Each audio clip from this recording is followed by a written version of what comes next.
नमस्कार दोस्तों, स्वागत है आपका आज के इस वीडियो में। आपने जहाज़ों को पानी में तैरते हुए देखा होगा, लेकिन क्या आप जानते हैं कि लोहे का एक विशाल ढांचा जो कि पानी के अंदर भी चल रहा है, तो कैसे चल रहा है? एक ऐसी मशीन जो पानी के अंदर रहकर पूरी दुनिया पर नज़र रखने की क्षमता रखती है और ज़रूरत पड़ने पर तबाही भी मचा सकती है। जी हाँ दोस्तों, आज हम बात करेंगे समुंदर के अंदर चलने वाली खामोश शिकारी यानी कि पनडुब्बी के बारे में। पनडुब्बी, जिसे साइलेंट किलर भी कहा जाता है, और ये पानी के अंदर रहकर दुश्मन पर हमला करने की क्षमता रखती है और गायब भी हो जाती है। तो आज हम इसी पे बात करेंगे। चलिए शुरू करते हैं। देखिए, ये हमारी सबमरीन होती है। ये सबमरीन है हमारी, और ये पानी के अंदर रहकर टारपीडो छोड़ती है, और जो ऊपर से निकलेगा उसको मिसाइल बोलेंगे, मिसाइल भी छोड़ती है। ठीक है, लेकिन सभी पनडुब्बी जो है वो टारपीडो और मिसाइल दोनों नहीं छोड़ पाती है। कुछ बस टारपीडो छोड़ती हैं और कुछ बस मिसाइल छोड़ती हैं इसमें से। ठीक है, पहली व्यवहारिक पनडुब्बी आई थी 1620 में, और इसको वैज्ञानिक डेब्रेल ने बनाया था। पहली सैन्य पनडुब्बी 1775 में आई थी, अमेरिका ने बनाया था इसको। और जो आधुनिक पनडुब्बी है वो 1900 में आई थी। ठीक है, भारत ने 1967 में अपनी पहली पनडुब्बी शामिल की। भारत ने ये बनाई नहीं थी, ये शामिल की थी। किससे लेके? रूस से लेके शामिल की थी। क्या नाम रखा था? INS कलवरी इसका नाम रखा था। 8 दिसंबर 1967 को भारत ने रूस से एक पनडुब्बी ली और उसको शामिल किया अपनी पनडुब्बी शक्ति में, नौसेना में शामिल किया। ठीक है, देखिए अब पनडुब्बी काम कैसे करती है। पनडुब्बी पानी के अंदर है, वो पानी के अंदर चलती कैसे है? तो इसी प्रोपाइलर को हम लोग घुमा देंगे तो ये पनडुब्बी चलने लगेगी। अब इस प्रोपाइलर को घुमाने के लिए एक यहाँ पे इंजन लगा देते हैं। एक इंजन लगाते हैं जो कि बिजली बनाएगा, और बिजली से बना के इस प्रोपाइलर को घुमाएगा, जिससे पनडुब्बी अपने मूव करेगी। दाएं बाएं सब यहाँ पे ये विंग्स लगे होते हैं, इससे दाएं बाएं घूमती है। और अब पनडुब्बी में जो सारा टिटिम्बा है वो इसी इसी इंजन को चालू करने में है। कैसे होगा ये इंजन? देखिए, ये प्रोपाइलर लगा होता है और यहाँ पे इसका इंजन सेट कर देते हैं। इंजन चालू होगा, डीजल इंजन इलेक्ट्रिसिटी बनाएगा, और जिससे ये प्रोपाइलर घूमेगा और पनडुब्बी आगे की तरफ गति करेगी। ठीक है, अब प्रोपाइलर को चलाने के लिए जो इंजन होता है वो रहा, उसको हम बोलते हैं वो डीजल इंजन होता है, क्योंकि डीजल इंजन ज़्यादा पावरफुल होता है पेट्रोल इंजन की तुलना में। अब डीजल इंजन की एक खासियत क्या है कि इसको चालू करने के लिए आपको ऑक्सीजन चाहिए। तो ऑक्सीजन लेने के लिए पनडुब्बी को समुद्र की सतह पे आना चाहिए। अब बताइए, जिस लिए पनडुब्बी बनी कि ये समुद्र के अंदर रहकर दुश्मनों पर हमला करेगी, तो ये तो समुद्र के बाहर आ गई। और जब बाहर आ गई तो कोई भी निगरानी वाला जहाज़ इसको देख सकता है और इसको अटैक करके गिरा सकता है। जैसे ये जहाज़ है, ये इसको देख लेगा और अटैक अटैक करके गिरा देगा। तो इसीलिए इसीलिए पनडुब्बी में बैटरी लगाएगी कि भैया ऊपर आओ, ऊपर आके बैटरी चार्ज करो और दोबारा नीचे चले जाओ और अपना साइलेंट रूप से चलते रहो। देखिए, यहाँ पर ये इंजन है। इंजन चालू होगा, पानी के ऊपर पनडुब्बी आएगी, पानी के ऊपर आके यहाँ पे इंजन चालू करेगी। इंजन चालू होके बैटरी रूम में बैटरी चार्ज होगी, और इससे जो है पूरी बैटरी चार्ज हो जाती है। और जब पूरी बैटरी चार्ज हो जाएगी तो उसके बाद पनडुब्बी दोबारा से समुद्र की सतह में जाकर चलने लगेगी। अब बैटरी से फ़ायदा क्या होता है? बैटरी, इंजन ज़्यादा वाइब्रेट करता है, अगर इंजन से चलती भी तो बैटरी कम वाइब्रेट करती है, और इसीलिए साइलेंट रूप से चलती रहती है समुद्र में, और कोई भी धुआं हुआ कुछ नहीं छोड़ती है। बस डायरेक्ट बैटरी आएगी, बैटरी डायरेक्ट पनडुब्बी को चलाएगी और आगे बढ़ जाएगी। ठीक है, तो इसी सिस्टम को हम लोग बोलते हैं हाइब्रिड सिस्टम। मतलब कि पेट्रोल डीजल डाल के इंजन चालू हुआ, उस इंजन से बैटरी चार्ज हुई, और जो बैटरी चार्ज हुई उससे पनडुब्बी चल रही है। तो इसीलिए हम इसको बोलते हैं डीजल इलेक्ट्रिक पनडुब्बी। ठीक है, पनडुब्बी को हम लोग बोलते हैं डीजल इलेक्ट्रिक पनडुब्बी, यानी कि डीजल से तो इंजन चालू हुआ, इंजन से बैटरी चार्ज हुई, और जो बैटरी चार्ज हुई उससे ये पनडुब्बी समुद्र में साइलेंटली चलती जाएगी। लेकिन इसमें क्या खराबी है? जो बैटरी चार्ज करके ये केवल 2 दिन चल पाती है बस। ठीक है, ये 2 दिन तक इससे चलती है, और 2 दिन बाद इसको चार्ज करने के लिए फिर से इसको ऊपर आना पड़ता है, फिर से इंजन चालू होता है, बैटरी चार्ज होती है, और उससे पनडुब्बी चलती है। ठीक है, देखिए यहाँ पे ये इंजन रूम है। ये आपको बस एक डायग्राम दिया गया है, इंजन रूम है। इंजन रूम से ये कंट्रोल रूम होता है। यहाँ पे बैटरी रूम है, और बैटरी रूम इसके नीचे तक बनाया जाता है। यहाँ पे देखिए, ये पूरा बैटरी है। तो जितनी ज़्यादा बैटरी रहेगी सबमरीन जो है उतनी ज़्यादा दिनों तक चल पाती है। लेकिन अगर एवरेज कहा जाए तो ये 2 दिन तक बैटरी से चल पाती है। इसीलिए डीजल इलेक्ट्रिक इसको हम लोग पनडुब्बी बोलते हैं, क्योंकि डीजल इंजन की मदद से बैटरी चार्ज होती है और बैटरी चार्ज से ही पनडुब्बी चलती है। अब देखिए, अब क्योंकि बैटरी चार्ज करने के लिए जब पनडुब्बी ऊपर आती है तो आजकल के जो सैटेलाइट है जो पृथ्वी के ऊपर घूम रहे हैं, बहुत सारे देशों ने अपने अपने सैटेलाइट छोड़े हैं जो कि पूरी पृथ्वी पर नज़र रखे हुए हैं। तो उसमें ये हमारी टेक्नोलॉजी काम आती है। इसमें जो है ना इसमें पनडुब्बी का एक छोटा सा पाइप निकाल देते हैं और पानी के अंदर ही इंजन चालू करके इसी पाइप से धुआं निकाल लेता है, इसी पाइप से ऑक्सीजन ले लेता है, उससे इंजन चालू करते हैं और उस इंजन को चालू करके दोबारा से बैटरी चार्ज होती है। लेकिन इसमें भी खराबी है कि ये इस पाइप को भी आजकल के एडवांस सेटेलाइट पकड़ लेते हैं। ये जो छोटा सा पाइप है ना, इसको भी आजकल के सेटेलाइट पकड़ लेते हैं। तो इसके लिए एक समाधान निकाला गया। इसके लिए हमारे जो DRDO था, DRDO ने AIR टेक्नोलॉजी विकसित की। AIR मतलब कि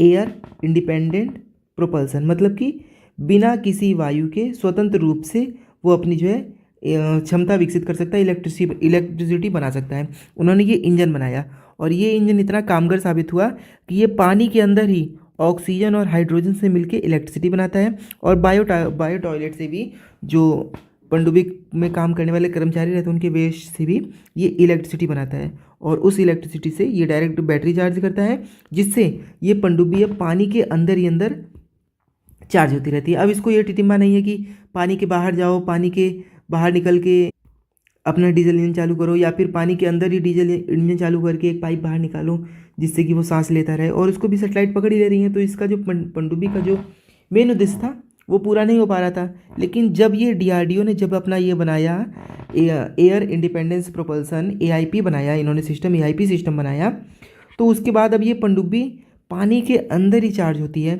और पानी के अंदर ही चलती है, बैटरी चार्ज करती है। इसी के पानी के अंदर ही इसका धुआं हुआ इंजन चालू होगा, धुआं छोड़ेगी तो पानी के अंदर ही धुआं छोड़ देती है, उससे बुलबुले टाइप बाहर निकलते हैं बस। ठीक है, तो ये टेक्नोलॉजी ख्याल रखनी है।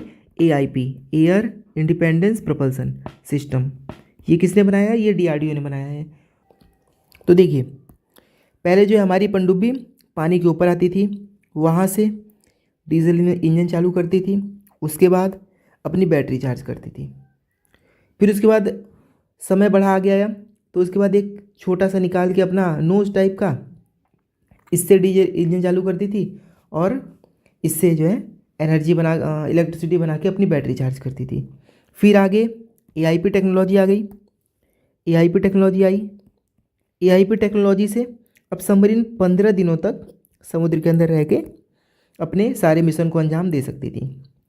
और 15 दिन बहुत होता है, मतलब कि लगभग आधे महीने तक एक सबमरीन पानी के अंदर बिना किसी गतिविधि को किए हुए हर जगह पे जा सकती है। उसके बाद अब आगे चल के और एडवांस टेक्नोलॉजी आई है। अब आ गई है परमाणु पनडुब्बी। अब ये परमाणु पनडुब्बी क्या होता है? ये 3 महीने तक ये पनडुब्बी बिना किसी हलचल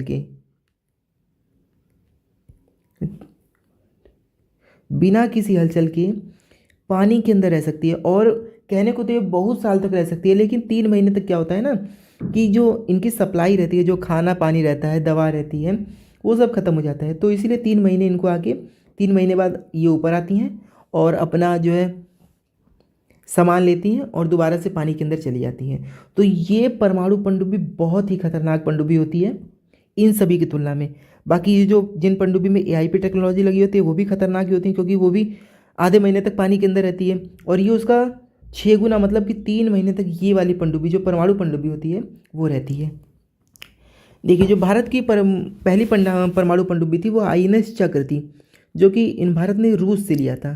ठीक है, 1988 में लिया था, 3 साल के लिए लीज पे लिया था और 1991 में उसको वापस किया। दूसरी थी INS चक्र 2, ये चक्र 2 है, 2012 से लेकर 2021 तक थी ये पनडुब्बी, 10 साल के लिए थी और इसको फिर अभी वापस किया जा चुका है। तीसरी भी बात चल रही है INS चक्र 3, जो कि उम्मीद है कि 2028 तक भारत को ये डिलीवर हो जाएगी। ठीक है, तो ये परमाणु पनडुब्बी होती है। अब देखिए, परमाणु पनडुब्बी अटैक कैसे करती है। तो ये पानी के अंदर जो मिसाइल छोड़ती है ना, ये जो मिसाइल इसने छोड़ा है इसको हम लोग बोलते हैं टारपीडो। टारपीडो पानी के अंदर ही जाती है, बहुत तीव्र गति से जाती है और किसी भी जहाज़ को पल भर में ये ध्वस्त करने की क्षमता रखती है। देखिए जब ये जाती है ना तो यहाँ पे आपको एक निशान दिखाई दे रहा होगा, एक लाइन दिखाई दे रही होगी यहाँ पे, तो ये टारपीडो ही गई है और यहाँ पे जाके यहाँ पे जहाज़ को इसने हिट कर दिया है। ऐसे ही देखिए इमेज नंबर ये दो नंबर वाली इमेज देखिए, यहाँ पे भी एक ऐसे ही टारपीडो गई है और वहाँ पे जाके उसने पूरा हिट किया है और ये जहाज़ ध्वस्त हो चुका है। यहाँ पे तो जहाज़ की डूबते हुए इमेज दिखाई गई है, इसको भी टारपीडो ने हिट किया है। तो जो पानी के अंदर से हिट मारती है, पानी के अंदर अंदर हमला करती है, वो होती है टारपीडो। इसको बोलते हैं अटैक पनडुब्बी या फिर अटैक सबमरीन।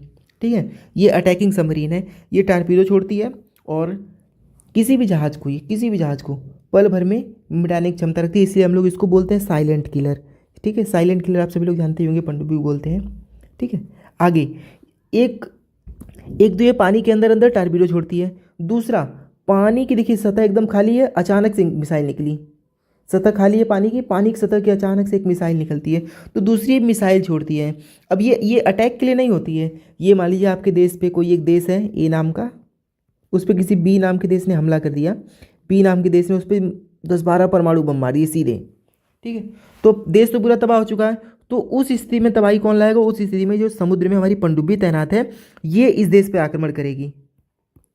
ठीक है, तो ये खाली दुश्मन को डराने के लिए होता है कि अगर तुमने हमारे ऊपर आक्रमण किया तो हमारी सबमरीन तैयार है, वो तुम्हारे ऊपर कहीं से भी आक्रमण कर सकती है और तुम लोग उसको पता भी नहीं लगा पाओगे, क्योंकि सबमरीन को हम लोग मानते हैं कि ये स्टेल्थ टेक्नोलॉजी के तौर पर काम करती है, क्योंकि समुद्र के अंदर ना कोई रडार कोई सिस्टम काम नहीं कर पाता है जब तक कि आपने उस सबमरीन को देखा ना हो। अगर आप हम PNS गाजी था एक, जो कि 1971 में था, तो उसको भारतीय नौसेना को मारने में बहुत ही ज़्यादा दिक्कत आई थी। ठीक है, तो ये होता है, ये बस केवल दुश्मन एक खौफ बैठाने के लिए होता है। ये जो पानी के अंदर से मिसाइल छोड़ती है, ये मिसाइल जो है ना वो न्यूक्लियर वेपन भी छोड़ सकती है। ठीक है, अभी देखिए भारत के पास अभी 2 स्वदेशी न्यूक्लियर परमाणु पनडुब्बी है। पहले का नाम है INS अरिहंत। ठीक है, पहले का नाम क्या है? INS अरिहंत, और दूसरे का नाम है INS अरिहंत और दूसरे का नाम है INS अरिघात। ठीक है, तो ये 2016 में आया था INS अरिहंत, और जो INS अरिघात था वो 2024 में आया। ये INS अरिहंत की इमेज है और ये INS अरिघात की इमेज है। और अभी जो है भारत एक तीसरी पनडुब्बी भी शामिल होने वाली है, 1 आध साल में वो भी शामिल हो जाएगी। उसका भी नाम इसी अरिहंत सीरीज के साथ ही कुछ रहेगा, INS अरी करके कुछ रहेगा, तो वो जब होगा तो बता दिया जाएगा। अब देखिए जो INS अरिहंत क्लास की जो पनडुब्बी है, ये आपको मिसाइल भी छोड़ सकती है। यहाँ से ये मिसाइल छोड़ देगा, यहाँ से मिसाइल छोड़ देगा अपनी। ठीक है, सॉरी यहाँ से नहीं, यहाँ से मिसाइल छोड़ देगा। यहाँ से ये टॉर्पीडो छोड़ेगा जो कि पानी के अंदर अंदर मारेगा, ये पानी के ऊपर ऊपर, मतलब दूसरे देश पे हमला करना है तो यहाँ पर मार दो, और किसी सबमरीन या फिर जहाज़ को मारना है तो टॉर्पीडो मार दो। तो ये INS अरिहंत ये अपना कर सकता है। इसके बाद देखिए भारत, अब पनडुब्बी की सर्विसिंग कहाँ होती है? तो भारत जो है ना एक प्रोजेक्ट वर्षा चला रहा है, जिसमें प्रोजेक्ट वर्षा में आंध्र प्रदेश का जो रामबिली नामक स्थान है, वहाँ पर पनडुब्बी को रख रखाव उसकी देखभाल के लिए, उसमें जो मेंटेनेंस के लिए एक सीक्रेट बेस बना रहे हैं। और ये बेस बनाने जरूरी भी होते हैं, क्योंकि अगर आप मान लीजिए समुद्र के बाहर ही निकाल के अपनी पनडुब्बी का मेंटेनेंस कर रहे हैं, कोई मार देगा उसको। लेकिन यहाँ पे क्या होता है ना, एक पहाड़ रहता है, पहाड़ को काट के उसके अंदर एक टनल टाइप बनाई जाती है। इसके अंदर परमाणु पनडुब्बी या फिर कोई भी पनडुब्बी जाती है, और यहाँ पे देखिए उसके अंदर का नज़ारा है ये, यहाँ पे जाके उसकी सर्विसिंग होती है। ऐसे ही चाइना अपने जो है ना, चाइना का एक प्रांत है यूलिन, चाइना ने अपने यूलिन प्रांत में ऐसा ही टनल बनाया हुआ है। देखिए यहाँ पे ये टनल है, यहाँ से अंदर पनडुब्बी जाएगी, और यहाँ पे आपको देखेंगे ध्यान से ना, तो इसके अंदर एक आपको पनडुब्बी भी दिख रही होगी। ये पनडुब्बी इसी के अंदर चली जाएगी और यहाँ पे इसका पूरा मेंटेनेंस हो जाएगा। और कहा जाए चाइना पनडुब्बी के मामले में भारत से बहुत आगे है, लेकिन भारत भी अपनी लगातार कोशिश कर रहा है।